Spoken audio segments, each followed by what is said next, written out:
Apa kabar para audiens, para pendengar dalam YouTube ini, channel ini? Mari kita dengarkan istilah-istilah ya dalam sebuah slogan atau jargon-jargon komunikasi dalam bentuk proses dari komunikasi itu. Bagaimana dia menjadi sebuah riset dan metodologi yang sangat mumpuni yang mampu mengatasi segala masalah komunikasi. Bagaimana kita berkomunikasi menjadikan sebuah komunikasi itu ada yang terlihat pada slide saya ya di belakang background saya ya, perilaku konsumen dan perusahaan terhadap media sosial index.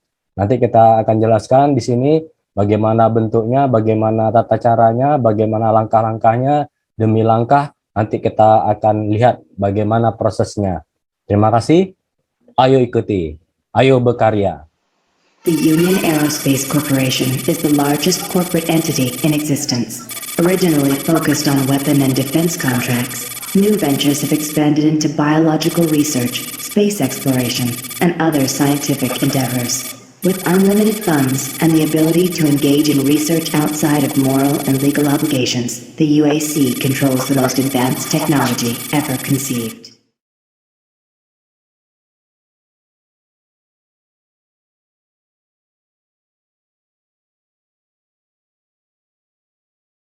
Baik, saya akan lanjutkan ke slide selanjutnya. Ini mengenai hierarki individual, gap, group di dalam sebuah komunitas dan organisasi informasi. Jadi jaringan perspektif ini dilihat pada aspek rasional. Rasional dari cara kita, kebutuhan kita melakukan diskusi. Dan keputusan diskusi ini menjadi sebuah alternatif diskusi. Jadi bagaimana kita, sikap kita ya pada jalan ya atau runway ya atau roadmap dari cara kita melangkah, bagaimana cara kita, langkah-langkah kita secara rasional dapat melihat suatu kombinasi dari analisa-analisa yang mungkin memiliki karakteristik dalam sebuah sosial media atau media sosial. Di sini kita bisa mempleksikan sesuatu pada bentuk perilaku-perilaku personal, komunikasi yang dapat kita lihat dari sumber bukunya, itu buku Timothy Com. Saya ulangi lagi, Timothy Com tahun 2019. Bukunya berjudul Ongoing Crisis Communication, Planning, Managing, and Responding. Edisi kelima. Di sini kita dapat lihat bagaimana kita berangkat dari suatu krisis dari mungkin bisa dikatakan krisis pada milenial ini ya, di interaksi yang terjadinya COVID ya, ketidakpastian secara interaksi. Bagaimana kita menjadikan sebuah langkah-langkah untuk melakukan persiapan ya secara rasional. Kita dapat menggunakan juga buku ya, buku Abraham Maslow, itu tentang motif kebutuhan dari perilaku kebutuhan ya. Judul buku Abraham Maslow ini pada tahun 2000 itu tentang The Maslow Business Reader ya. Editornya Deborah C. Stephen. Ini bukunya tentang motivasi kebutuhan. Lihat dari perilaku kebutuhan. Apa yang kita butuhkan di dalam sebuah perilaku kebutuhan tadi, apa yang menjadi aspek atau momentum periodik dari momen tadi ya. Jadi di sini kita dapat lihat ya, dapat tinjau bagaimana kebutuhan behavioral need ya. Bagaimana kita melakukan diskusi, memutuskan diskusi. Bagaimana kita keputusan itu menjadi sebuah diskusi, kebutuhan cara periodik, lihat dari waktu, lihat dari suasana atau peristiwa terdahulu, sebagai perspektif lama ya, atau pendekatan lama. Kemudian kita baru dapat melihat perspektif baru tentang suatu momen yang berbeda pada tahap-tahap langkah-langkah tersebut. Nah, di sini ada nama fisik, saya ulangi lagi, fisik a tuning effect produced by a force acting at a distance on an object are changed with its result or sequence of an action or other cause ya. Saya artikan ini sebuah cara kita fisik kita ya, terhadap fisik kita, bagaimana sebuah kita melalui efek yang ditimbulkan sebuah produk ya, atau bagaimana kita melakukan sebuah langkah-langkah cara kita berinteraksi dengan yang lain. Kemudian apa yang harus kita lihat? Sama dengan kita memandang sesuatu, apa objeknya? Manusiakah? Atau teknologikah? Atau dalam bentuk modelkah? Atau dalam bentuk apa? Semua itu merupakan hasil ya, hasil dari interpret ya, atau disebut juga pemikiran manusia ya, atau individu untuk menyimpulkan sebuah aksi pada saat untuk berdiskusi atau berdialektika, yang kadang-kadang kita sekarang mungkin kurang paham ya, atau kurang tahu, tapi sini saya melihat secara teori komunikasi. Jadi teori komunikasi itu ada namanya momen, ada SMCR, itu ada short, ada tuh N, misek, kemudian C-nya channel, kemudian R-nya receiver.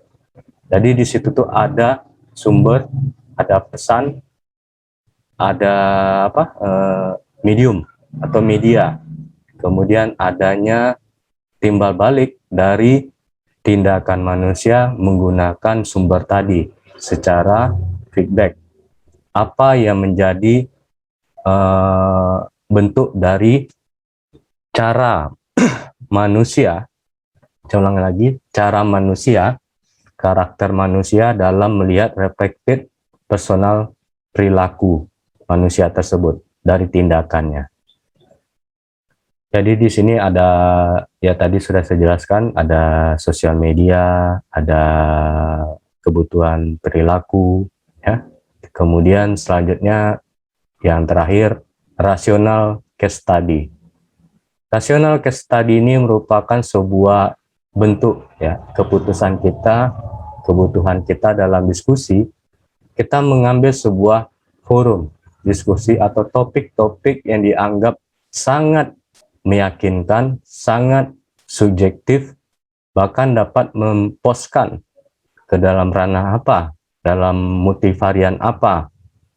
Mungkin urgensitasnya yang sudah saya jelaskan yang lalu, itu adanya memposkan dalam bentuk struktural atau ke postmodern, atau post neo-marxis ke postmodern. Apa perspektifnya? Kita menggunakan media, mungkin sosial media atau website. Kemudian apa yang menjadi tren di sana? Tentu kita harus ada perspektif yang pendekatan yang harus kita lihat. Pertama perspektif alternatif, kemudian momen periodiknya apa, kemudian apa yang menjadi tren ya dari media baru tadi secara rasional. Selanjutnya the art of drawing ya, unity itu adalah unit dari penggambaran sebuah seni, atau unit bagaimana kita melihat bentuk dari cara kita, dialektika kita dalam komunikasi. Jadi apa yang menjadi gagasan kita, ide kita pada saat itu, kita melihat pada situasi. Situasi kita tentu khusus ya, secara individual, kita mau bicara apa saja terserah, mau ngomong apa saja terserah, itu terserah kita. Tapi bagaimana muatan tadi, dukungan tadi menjelaskan kelompok-kelompok yang berkarakteristik tadi, ya. Nah, jika disatukan dalam sebuah objek ya, objek yang bisa dikatakan ada timbal baliknya atau disebut juga object on a two dimension. Jadi ada istilahnya langkah-langkahnya apa namanya? Terkonsep, terdimensi secara tatap muka. Kemudian apa yang mereka butuhkan pada setiap langkah-langkah yang harus kita putuskan. Pertama kita menggunakan wawancara, menggunakan ya mungkin memposisikan diri kita dengan orang lain. Kemudian bagaimana respon dari orang-orang ya yang kita anggap mungkin memiliki kualitas yang lebih hebat dari kita. Bagaimana caranya? Kemudian kapan kita bisa ya dari semua itu standar poinnya apa? Apa yang menjadi objeknya? Tentu kita harus berangkat dari rasional case study tadi. Nah, jadi kita harus lihat penelitian terdahulu dari tahun berapa sampai tahun berapa. Kemudian apa aspek-aspek yang menjadi rutinitas dari sebuah estetika ya di dalam sebuah penggunaan media sosial. Jadi kita putuskan ya, bagaimana keputusan kita memilih media yang kita anggap mampu membantu kita sebagai perantara atau broker ya, perantara ya dalam keputusan diskusi. Jadi bagaimana fisik kita pada saat itu? Apa efek yang ditimbulkan dari produk itu? Apakah fisik kita mengalami mungkin agak susah ya, karena tempatnya jauh, kita menggunakan media sosial untuk agar dapat melihat bentuk dari produk tadi. Contohnya misalnya mobil. Apa yang harus kita lihat dalam mobil? Bentuknya kah, harganya kah, atau kualitas dari mesinnya, atau kerangkanya, kerangka mobilnya, atau yang lain-lainnya. Tentu kita mencari akses itu. Jadi di sana, secara rasional tentu kita ada logika untuk berpikir bagaimana kita mencari informasi tadi dalam perspektif yang alternatif, yang beragam, yang berbeda-beda, yang mampu membuat kualitas tadi tampil berbeda pula. Dari tren ya, mungkin momen ya,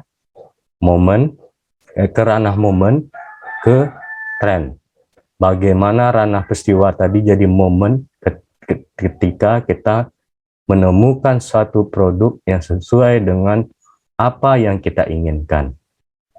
Mulai dari diri kita, dari tempat ya, dari situasi, dari kondisi, tentu modal dari tindakan manusia menggunakan kemampuannya dalam yang disebut tren.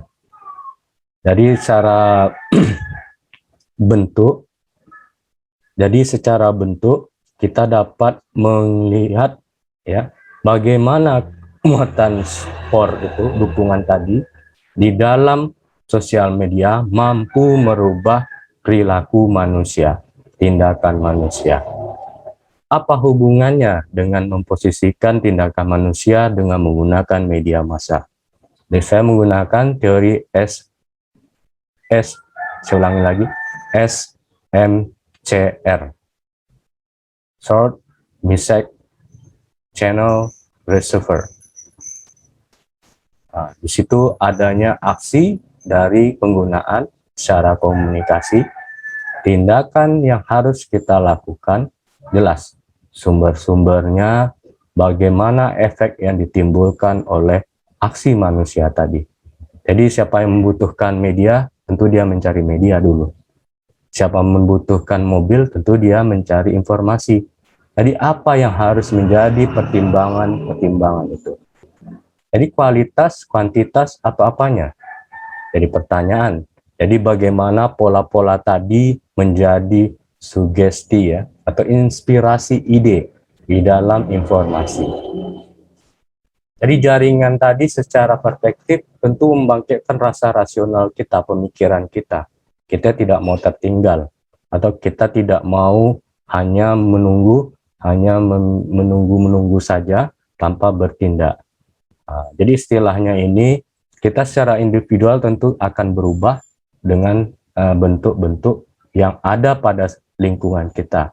Ini yang disebut perkembangan di dalam sebuah tempat ya, atau yang namakan sebuah produk dari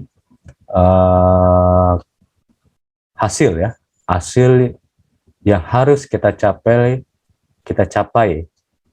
pada kesimpulannya mungkin lebih ke efek media ya, atau efek perilaku media, apalagi dengan perusahaan, apalagi dengan tindakan manusia yang ada di muka bumi atau peradabannya, mungkin generasi X, Y, dan Z. Jadi itu yang menjadi planning ya, manging ya, dan respending. Jadi ongoing, kita harus berangkat kemana kita terpuruk karena apa, itu yang jadi tanda tanya. Mengapa kita mencoba lagi, walaupun kita adanya tekanan, kita mau bangkit, kita mau merdeka, seperti layaknya kayak kampus ya, kampus merdeka. Kalau kita mau kampus merdeka, tentu kita tidak mau diinjak. Bagaimana caranya kita bisa melihatkan kreativitas kita di dalam sebuah ya tatanan YouTube yang nanti saya akan subscribe nanti YouTube, klik kasih jempol dan subscribe saya.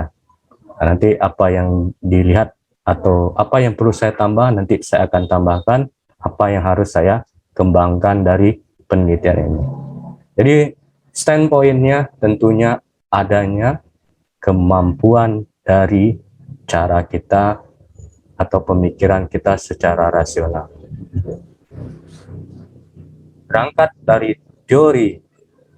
dari teori Marxis, tentu adanya tingkatan rasional dalam studi dari peristiwa yang ada, yang dinamakan dinamika. Dinamika ini terkait dengan cara kita untuk mengatasi jalannya interaksi tadi. Keputusan kita bagaimana memilih produk itu. Apa yang harus kita lakukan. Penting nggak bagi diri kita?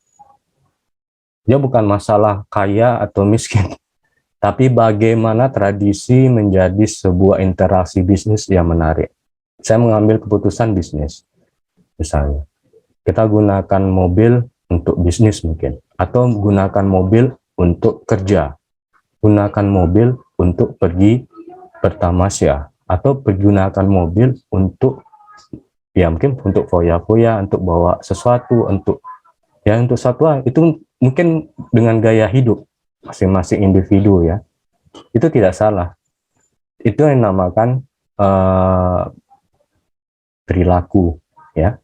Jadi kebutuhan perilaku tadi melihatkan momen ya, melihatkan efek yang ditimbulkan. Tapi kita menggunakan informasi ini apa sebenarnya? Apa yang menjadi grade ya, menjadi dominannya informasi ini? Tentu kita membutuhkan yang namanya sosial media sebagai media yang mampu menginformasikan dalam bentuk apapun, baik bentuk internet, web ya, atau web yang website ya, yang berskala nasional maupun internasional. Apa yang harus dijelaskan? Tentu ada namanya elemen fakta. Elemen fakta ini tidak gampang, dan ini harus meyakinkan kebenaran dari apa yang ada di dalam sebuah informasi. Karena kita sepakat ya, ini menimbulkan kesepakatan di dalam diskusi. Apa kesepakatan itu? Apa kita memutuskan itu?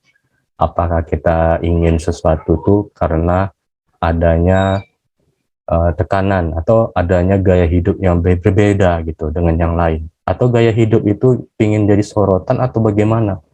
Itu tergantung kita. Tapi itu pertanyaan secara perilaku. Tapi kita bagaimana mengakses itu?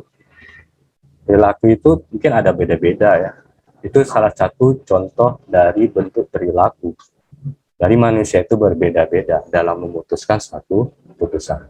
Tapi dengan media sosial kita tidak bisa menjadikan keputusan itu berbeda.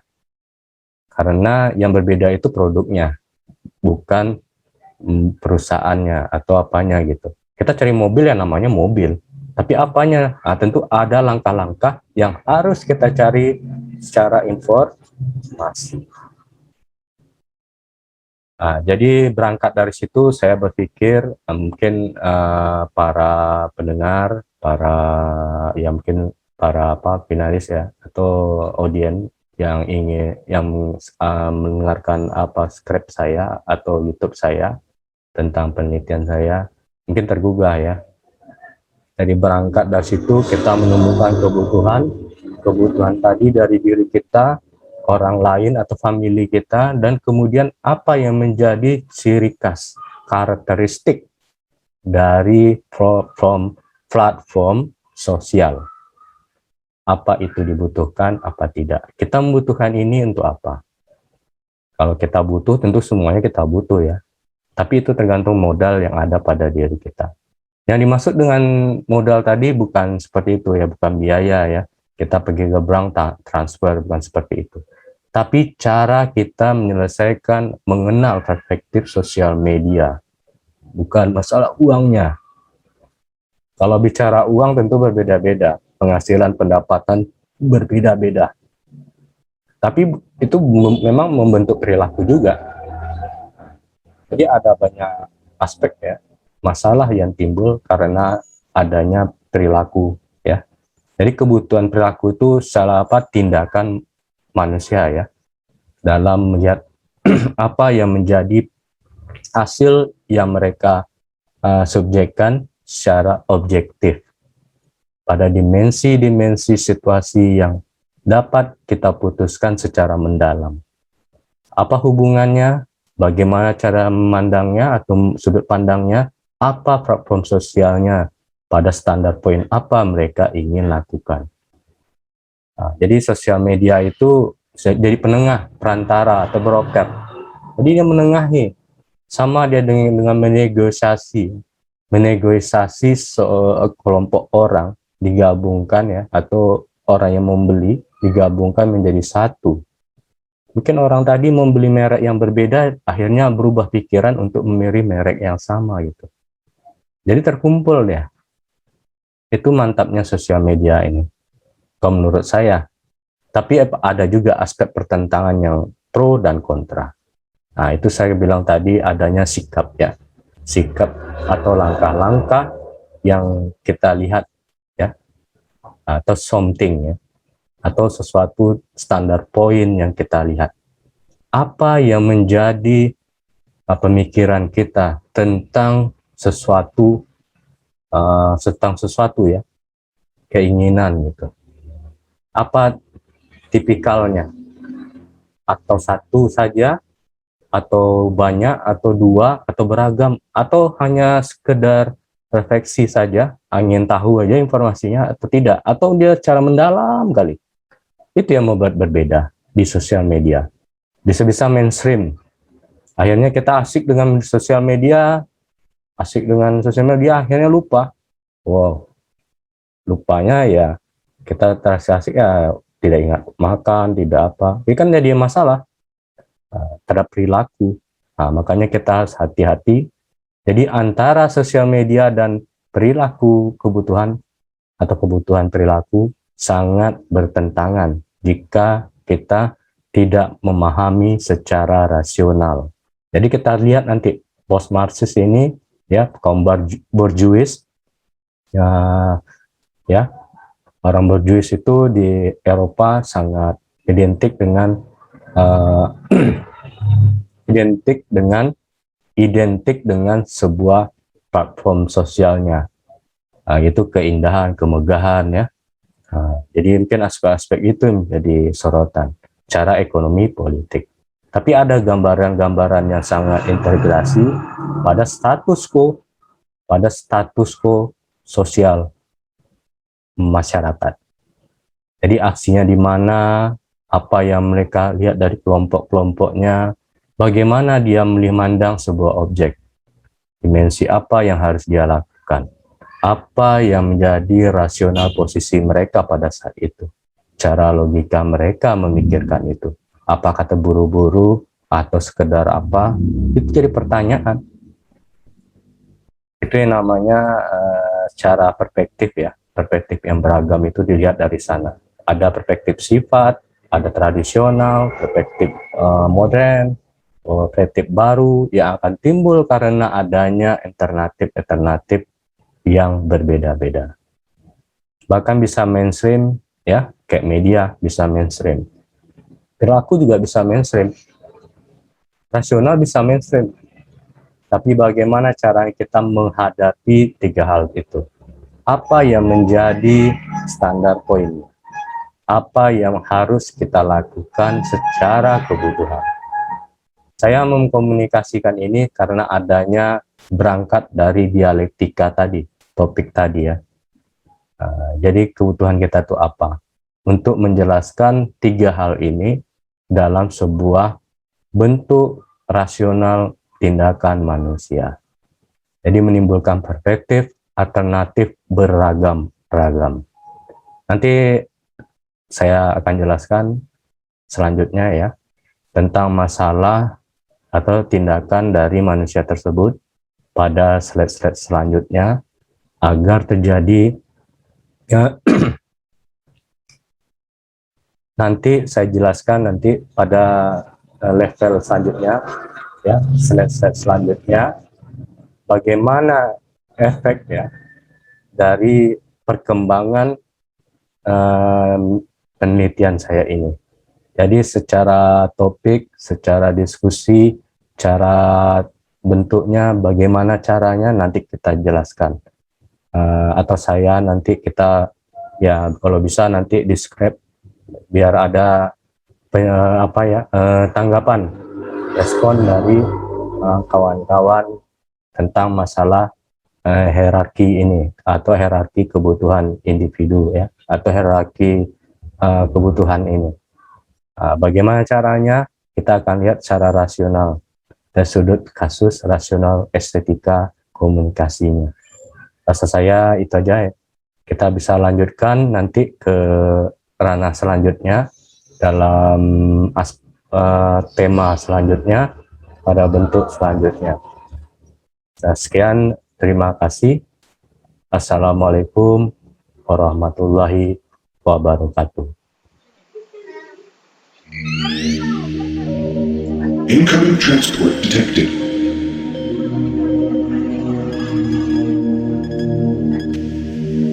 Mars approach, Dark Star with you, 07063, passing through 38,000. Roger, Dark Star. Descend to 2000, set speed, contact ground on 26972. Roger that, tower.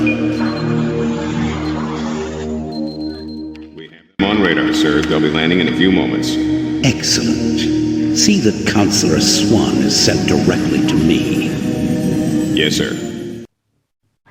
Oke, teman-teman, kawan-kawan, dan orang yang menonton channel ini, YouTube ini, lihat nanti apa dinamika ya di dalam riset saya tentang pola komunikasi, tentang bagaimana jargon-jargon komunikasi, lihat dari bagaimana nanti kita menyelesaikan sebuah istilah-istilah yang mungkin lebih tren dan momen di dalam sebuah penelitian, dan bagaimana nanti metodologinya dibentuk melalui proses komunikasi. Jadi jangan lupa nanti kita akan lihat bagaimana tolak ukur dan bagaimana langkah-langkah tentang presentasi ini sampai nanti pada akhir dari presentasi ini. Itu berkaitan dengan komunikasi. Jadi bagaimana studi ilmu lain ya mungkin dikatakan disiplin ilmu di dalam komunikasi bagaikan persimpangan di jalan kita akan menemukan proses dari komunikasi ini menjadi sebuah mungkin dari pembicaraan yang sangat spesifik dan lebih maju. Tolong nanti di script saya, ayo berkarya lagi, kemudian ayo kita berkarya. Mari kita sama-sama mendengarkan channel dan YouTube ini. Subscribe saya.